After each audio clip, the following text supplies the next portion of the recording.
Okay, welcome back. Let's just hit play again, remind ourselves how things are not behaving right.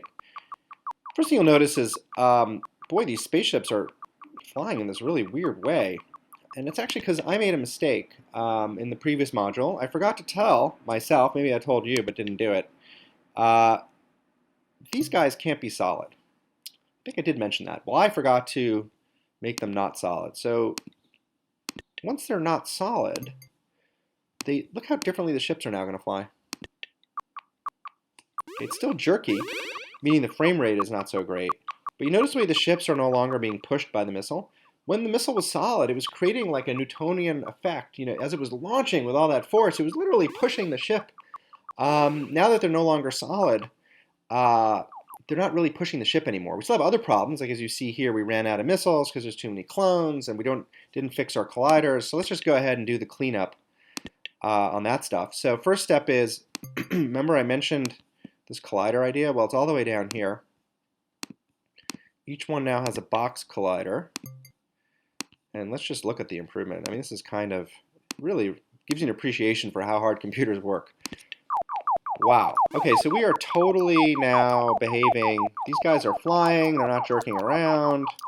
We are going to run into this problem where eventually they'll stop shooting because there'll just literally be too many missiles on the scene. But certainly as ships, they're behaving really nicely. Look at the benefit of getting rid of polygonal colliders. And yep, we've now ran out of missiles, too many clones. Trip switch on the system said, no more cloning allowed. So let us go into clone destruction mode,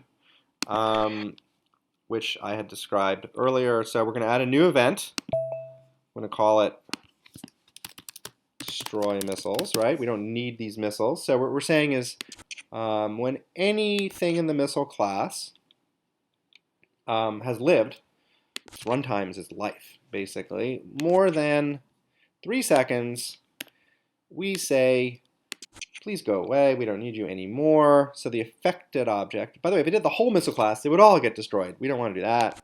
Just this one. What we want to do to it is take away the clone, right? Remove clone. So now, yay, where you have really a properly functioning game. Guys are going to fire forever. You're never going to run out of missiles. One of them, by the way, as you noticed, is red. One is green. Looking good. Of course, nothing is happening when you hit a ship with your missile because you haven't given any instructions, right? So let's go ahead to the next level and start creating consequences for being hit by missiles. See you in a sec.